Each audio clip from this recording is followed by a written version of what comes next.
নমস্কার, কেমন আছেন সকলে? আশা করি ভালোই আছেন। ফ্রিজে যখন কয়েক পিস বোনলেস চিকেন পড়ে থাকে তখন আমরা ভেবে উঠতে পারি না এটা কি বানাবো।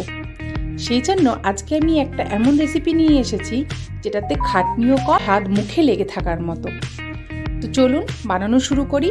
আর হ্যাঁ, ভিডিওর আগে বলে রাখি, যারা ইউটিউব থেকে দেখছেন তারা প্লিজ চ্যানেলটা সাবস্ক্রাইব করে দেবেন আর আমার পাশে থাকবেন, আর ভালো লাগলে ভালো কমেন্ট দেবেন।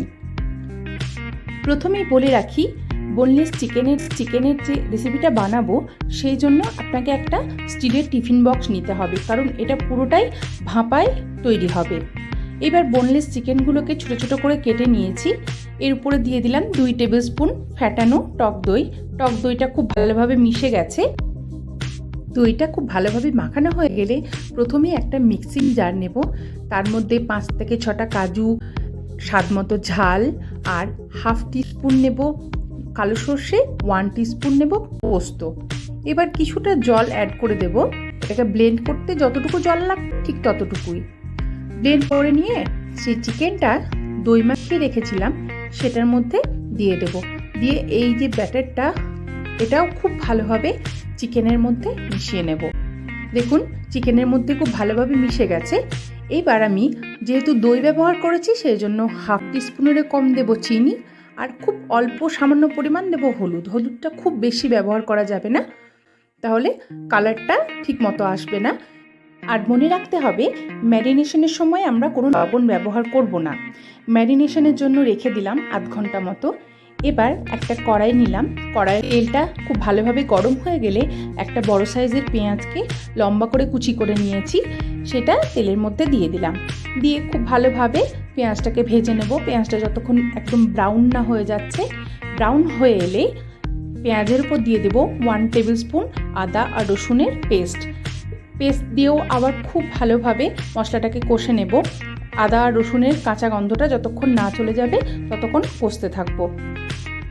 ওই মশলার মধ্যেই দিয়ে দেব আবার half teaspoon red chilli powder, 1 teaspoon দেব লবণ, আর 1 টিস্পুন জিরে গুঁড়ো, হাফ টিস্পুন ধনে গুঁড়ো। আবার মশলাটা খুব ভালোভাবে সমস্ত উপকরণ মশলার সঙ্গে মিশিয়ে নেব। মিশিয়ে নেওয়া হয়ে গেলে গ্যাসের ফ্লেমটাকে বন্ধ করে দেব। এরপর ম্যারিনেশনের ঢাকাটা খুলে নিলাম। যে মশলাটা বানিয়েছি কড়াইয়ের মধ্যে, সেই মশলাটা এই কৌটোর মধ্যে পুরোটা দিয়ে দেব। দিয়ে চিকেনের সঙ্গে মশলাটাকে খুব ভালোভাবে মেখে নেব, যাতে খুব ভালোভাবে মশলাটা পুরো চিকেনের মধ্যে মিশে যায়।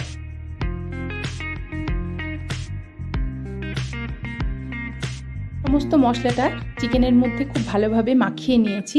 এবার উপর থেকে 3 থেকে 4টে দেব কাঁচা লঙ্কা, আর হাফ টিস্পুন মতো কাঁচা সর্ষের তেল উপর থেকে দিয়ে দেব। যেহেতু ভাপা রেসিপি সেই জন্য সর্ষের তেলটা দেওয়া মাস্ট, তাহলে একটা ভাপার যে সুন্দর স্মেল আসে সেটা আসবে। এবার একটা পাত্রে জল বসিয়ে নেব। জলটাকে একটু সামান্য প্রিহিট করে নিয়েছি। এবার যে কৌটোটার মধ্যে চিকেনটা রেডি করে রেখেছি সেই কৌটোটা এই জলের মধ্যে বসিয়ে দেব। বসিয়ে দিয়ে গ্যাসটাকে লো ফ্লেমে রেখে 20 মিনিট মতো বা আধ ঘন্টা মতো খুব ভালোভাবে ফুটিয়ে নেব। চিকেনটা পুরো ভাপেই হয়ে যাবে। আধ ঘন্টা মতো সময় তো লাগবেই। 25 মিনিট পর ফিরে এসেছি। চিকেনের ঢাকনাটা খুলে দিলাম হাঁড়ির। এবার যে টিফিন বক্সটা, ওটাকে একটু ঠান্ডা হওয়ার জন্য রেখে দেব। গ্যাসের ফ্লেমটাকে বন্ধ করে নিলাম। এবার টিফিন বক্সটাকে আমি আস্তে করে কাপড়ের সাহায্যে নামিয়ে নেব। কিছুক্ষণ স্ট্যান্ডিং টাইমে রেখে দেব, কারণ ঠান্ডা না হলে যে ভেতরের বাষ্পটা সেটা বেরোবে না, আর কৌটোটাও খুলতে চাইবে না। দেখুন ঠান্ডা হওয়ার পর খুলে নিয়েছি। চিকেনের কালারটা অদ্ভুত এসেছে, এবং যতটাই দেখতে সুন্দর চিকেনটা খেতে ততটাই সুন্দর হয়েছিল। চিকেনটাকে ভাপে সেদ্ধ করা হয়েছিল, তবুও চিকেনটা খুব ভালোভাবে সেদ্ধ হয়েছিল। আর আমি সকলকেই রিকোয়েস্ট করব, অ্যাটলিস্ট একবার হলেও এই রেসিপিটা বানিয়ে খাবেন, আর আমাকে কমেন্টে জানাবেন যে আপনারা বানিয়ে কীরকম লাগলো আপনাদের খেতে। ধন্যবাদ।